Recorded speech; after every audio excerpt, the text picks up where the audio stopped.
Happy Thursday. Welcome to Couch Talks, our listener Q&A episode to the Feeling Things podcast. I'm Amy. And I'm Kat. And a quick disclaimer before we get into today's episode that although we're answering your questions and I am a therapist, this podcast does not serve as a replacement or substitute for actual therapy. But we hope it helps. We sure do. Okay, our listener is from A. We're calling her A because I don't know for sure if we have permission to say her name, but we appreciate y'all writing in. And sometimes we're able to email you back real quick and be like, hey, do you care if we talk about this and say your name? But it's not the case here. So here's what A sent in. I have a lot of shame and embarrassment about my adult acne. I have tried almost everything and I still get some bad breakouts here and there. Usually it ruins the whole week because it takes that long to resolve itself. I feel embarrassed to go in public, depressed, and sulk around, wondering why me. On the other side, I feel guilty for being and feeling this way because I know there are way worse things out there that people are dealing with. I don't want this to affect my mood and keep me from doing things that I want to do, but it's hard to pull myself out. I also hate setting this example for my kids. Accutane is the last resort, and I'm thinking about trying this, but the side effects are very intense and scary. Do you have any advice for me? Which, lucky for A, both Kat and I have done Accutane, but I know that's last resort for her, so that will focus on Accutane towards the end. Like if anybody else is considering it, we have some tips for you. I would just say out of the gate, like I quit Accutane. So I'll just share that now. Like my tips are going to be from like other people that I know have done it and completed it. Kat went all the way through, but I just know if you do decide to do something like that, it gets worse before it gets way better. So it's not even just that things are going to get better. It gets way better. And Kat and I were talking about it before we recorded and I said that statement out loud and Kat goes, kind of like therapy. Yeah. That's what I tell every client in the first session is this is probably going to get worse before it gets better because you're going to do some things, ruffle some feathers, change some things up. So don't quit before, what they say in a lot of places, don't quit before the miracle happens. It sounds like you did that. I quit before the miracle. But sometimes you need, like, I can understand some people quitting Accutane before. I was over it. Yeah. But therapy, I went all in. Yeah. Yeah, it got worse before it got way better. Yeah. And that I can attest to, which I think acne or anything that's, leading to some insecurity or impacting our social life and how we're feeling, like that's part of our mental health. And Accutane, something like that strong, that impacts your mental health as well. So whether someone happens to be on that or you're just trying to journey through life dealing with acne and then also feeling this guilt of like, oh, other people have it way worse. What's your advice for A? Yeah. So I can't ever, and I try not to ever tell people what to do. And even though I've done Accutane, I still would not tell somebody they should do it or they shouldn't do it.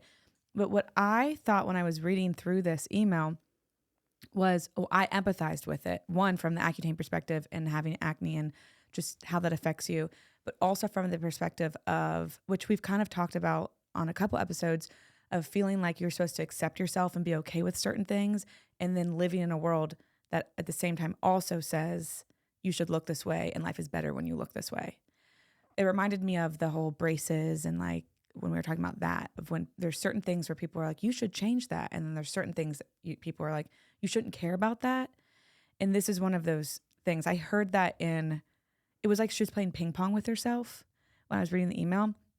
And so the two things I heard were, I am frustrated and embarrassed and I have shame about what I look like and this thing that I'm dealing with that it feels like I shouldn't be dealing with anymore. And then I also have shame and embarrassment about how I feel. Right. And she wants to set an example for her kids. Yeah. Well, and I believe in all things, two things can be true that conflict each other at the same time, and we don't always have to pick a side. I think that gets us in a lot of trouble when it feels like we have to pick a side all the time, but there's all these voices in our head that are competing to win, and there isn't a clear winner. And I don't think in this situation, there's a clear right way, right thing to believe, right thing to do. There's probably multiple, you could argue yourself both sides of this, of what you should feel over here and what you should feel over there. So rather than trying to have one win, how do I create like coexistence of both of these things? How can these both exist at the same time? I can feel this and this can still be true. I can be frustrated and I can still know that this isn't the biggest deal in the world. But just because it's not the biggest deal in the world doesn't mean you're not allowed to care about it. Right. Which I think happens a lot.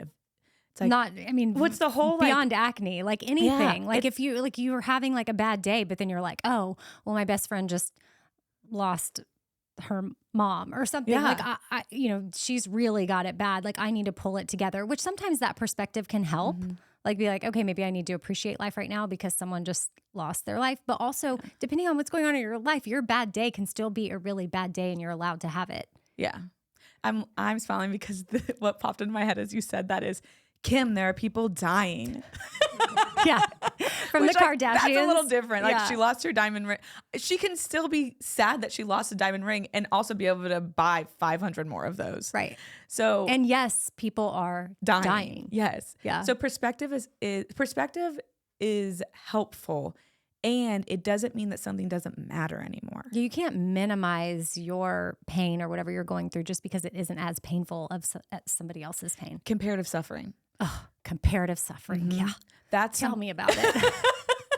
Well, so I worked in a treatment center for a long time, and I hear this now in private practice too. But what would happen in treatment is you're in group therapy every day and you're hearing everybody's stories. And so people would they would come into the group and they would be new and they wouldn't want to share their stories because they're like, well, so-and-so just shared this. My stuff doesn't matter. And that's not helpful. That's not helpful for the person over here because then she's like, oh, I'm so far gone that you don't want to share your stuff because mine is so bad. So it no matter what side you're on, that doesn't really feel helpful. And also, compassion is not a finite resource. So I can have compassion for your lost diamond earring. Or I can have compassion for you struggling with your acne. I can have compassion for you having a hard day at work and have compassion for somebody who's struggling with a parent that's really sick or a parent that has died or a friend that is going through something really hard. There is enough compassion for everybody. We have to just believe that. I don't know who told us that it was finite. I think we just decided feel it. that. I think it's now we do a lot of comparing all day long, which we shouldn't, because then that's the thief of a lot of things. And joy being one of the main things, you hear that quote a lot, but I think that we just naturally gravitate towards it. I feel like it ramped up a lot too during COVID when people were comparing their situations to somebody else's situation. And like COVID sucked for most people. There was something that sucked about it for most people, whether or not you died or whether or not somebody... Well, if you're dead, then... you know, whether or not somebody died. Yeah. But I also want to come back to this part too and to normalize being in that ping pong zone for A. That's what we called her, right? A. Because as females, we can say as a human, but really as women, we are shoved in this box of you have to accept yourself, you have to accept your body, you have to love your body, you have to feel beautiful no matter what. And then every time we turn our heads, we're trying to be sold something that's going to help our hair, our face, this slimming top, this whatever, new workout. Like, okay, you told me to accept myself, and now all I see is these new products that I should buy that are going to change my life because they're going to change me. So if you're feeling shame for feeling that, don't take all that responsibility. It's not all yours to take. Okay. Well, I'm just over here thinking like I like my Spanx. Well, that's okay. Or my Skims from Kim. People are dying. That's okay. I think it's okay for me to like it. I only bring that up because I was just packing a bag I have to go to LA, and I'm wearing this skirt that was looking a little wonky when I put it on. And then the minute I put on my Spanx or Skims, I actually think they are Skims, everything looked better. Like the skirt just fit better. And I was like, thank you very much. So it wasn't even about me feeling better. It just looked better. It helped. So I was thankful for that in that moment. Well, I think you're a good example of this. Okay. Where tell me more. Well, it's okay to like that. Because we get so much messaging saying you should look this way. You should look this way. This should be flat. This should be slimmed. This should be this. And then over here, we're getting messaging saying you shouldn't care. But that's an uphill battle to not care every single day.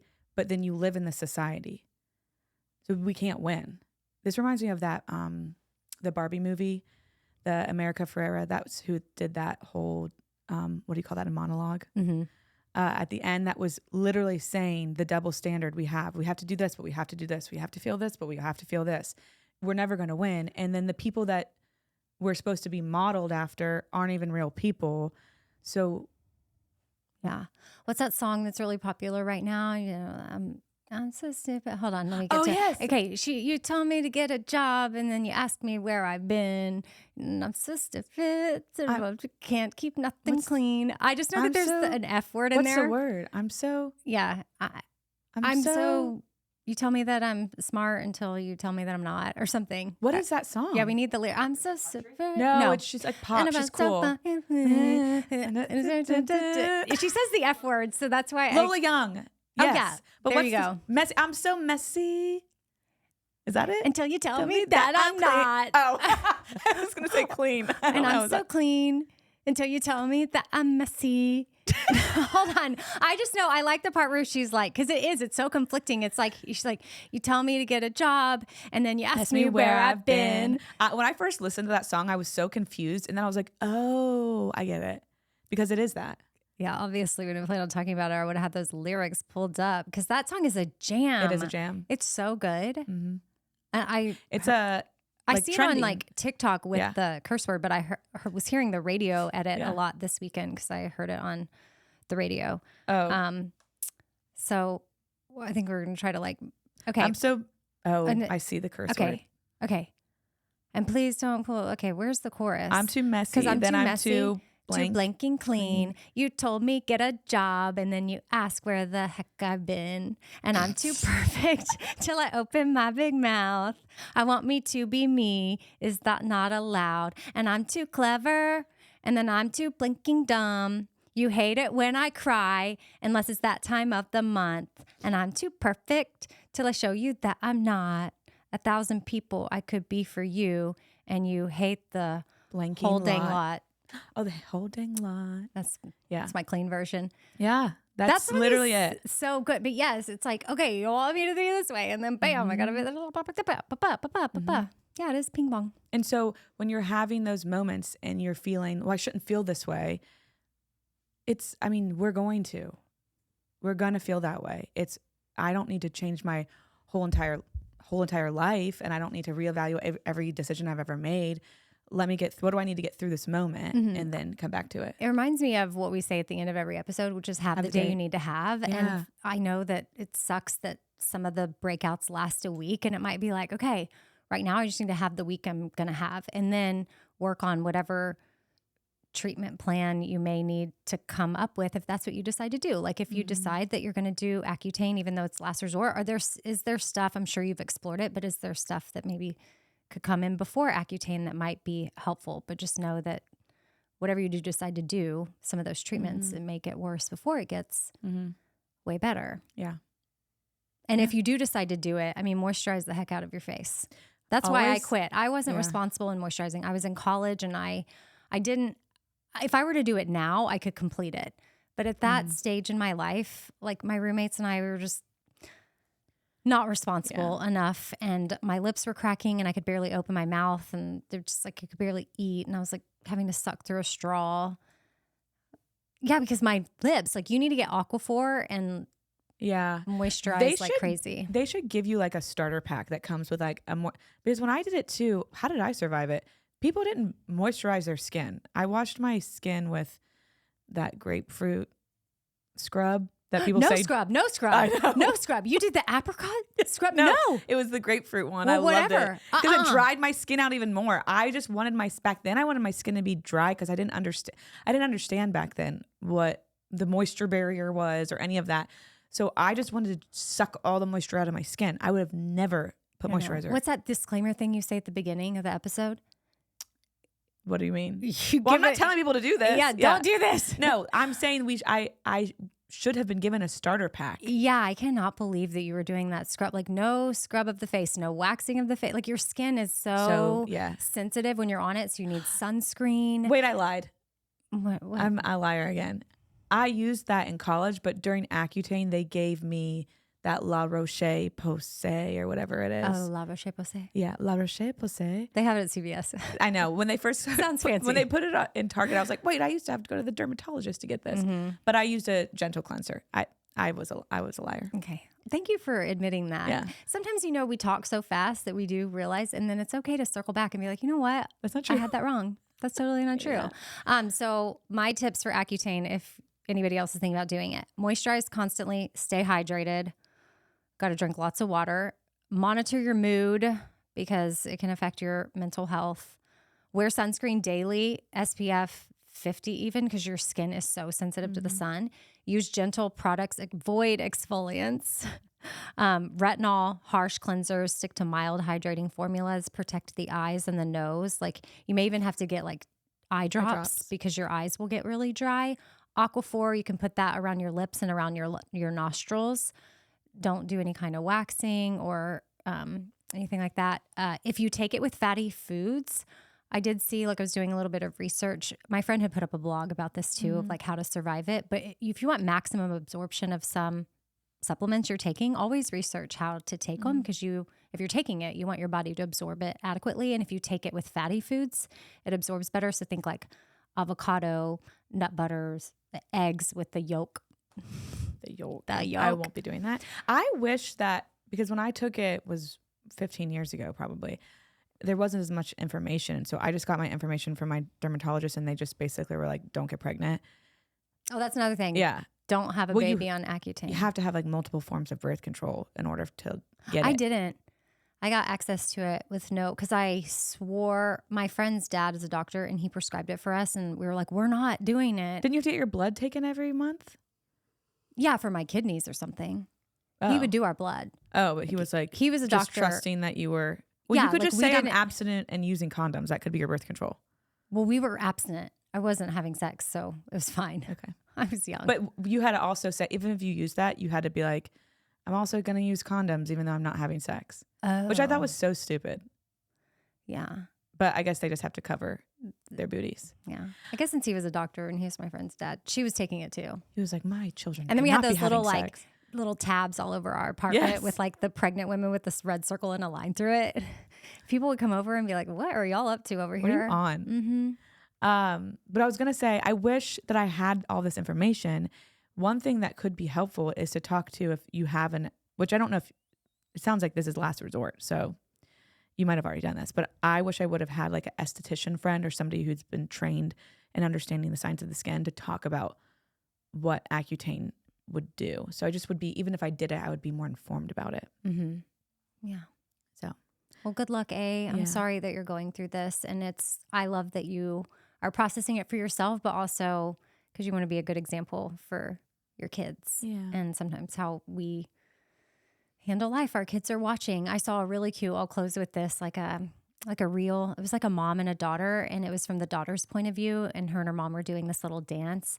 And she said, what's it called? Like mirror neurons, right? Where we just behave like the people that are around us. And she's like, my mom understands mirror neurons. That's why she works so hard on herself. Aww. And it's so she can be a good example to her. And it was so cute. Like I thought, oh, what a great mom. And so it's good when we want to take into account, because some people might be like, whatever, I'm just going to behave how I'm going to behave and act how I want to act. And good luck. Yeah. My kids wouldn't notice, but they do. All right. So good luck, A. And we love hearing from y'all. You can email us, heythere@feelingthingspodcast.com. You can also call and leave a voicemail, 877-207-2077. It's easy to remember, but I can't remember that. And on Instagram, @Feeling Things Podcast. And on YouTube, Feeling Things with Amy and Kat. And on TikTok, is it @Feeling Things Podcast? Yeah. Yeah. Yeah. And just like and subscribe everywhere. Please. All the things. All right. And most importantly, have the day you need to have. Bye. Bye.